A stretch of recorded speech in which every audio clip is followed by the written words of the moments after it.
Hi, this is Cheryl with Peace and Power Movement Services, coming today with another movement exploration coming from work with a client.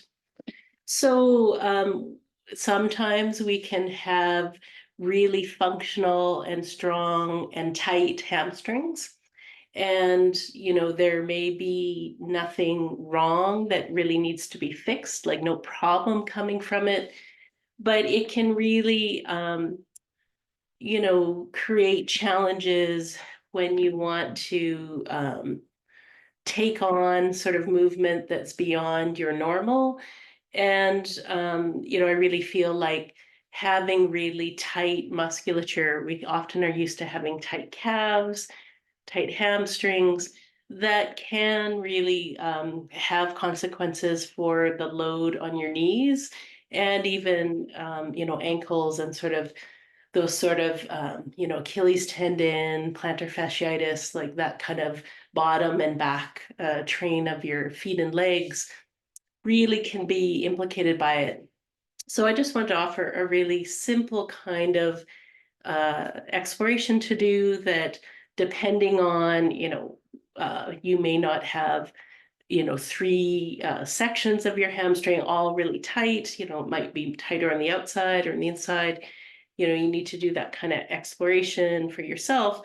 But this is a little movement that can help you play with it, bring in some of that elasticity, some of the, I'm always a big fan of having lots of options readily available for you, particularly when you're talking about, strong quad muscles, strong hamstring muscles, to have them be more responsive and more ready for various kinds of movement.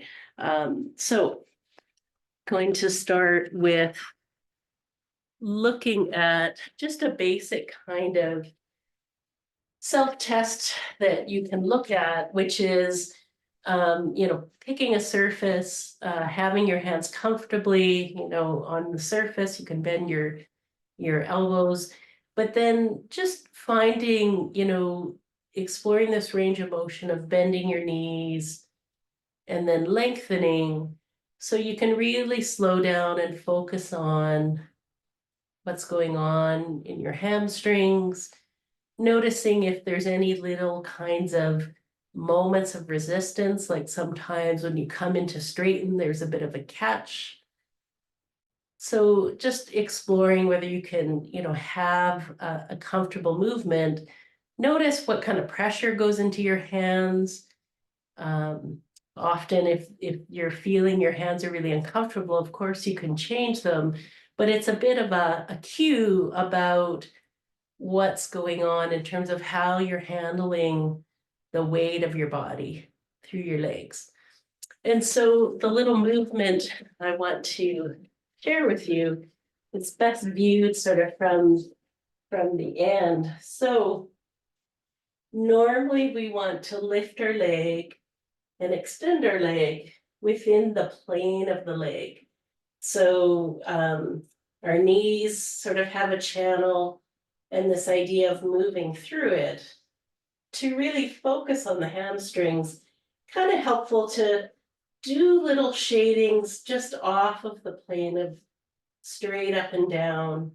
So a little sliver out one way, maybe coming on the inside, having that distance, just exploring, moving it back and forth along either side of the plane of the leg.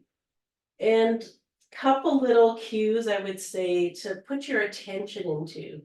So one is, make this about the distance between your heel and your sit bones, and put that into your awareness about this movement, rather than it being about bending the leg and your foot and your heel is just sort of a passenger.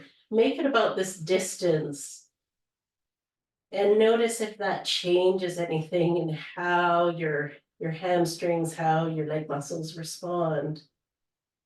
And then the other is to really make sure you're extending your heel when you go out. So if it's about the distance, make it as long as possible. Again, comfortably, don't strain. But really explore how you're lengthening and closing the distance between your heel and your sit bone. And then, recommend that you do both legs. But then coming back to this place and noticing, how does this movement work now?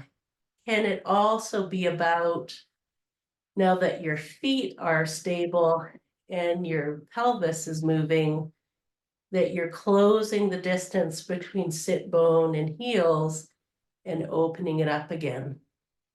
And so just notice if that makes a difference for you in terms of that kind of ready availability, that elasticity of your hamstrings to go through their range of motion.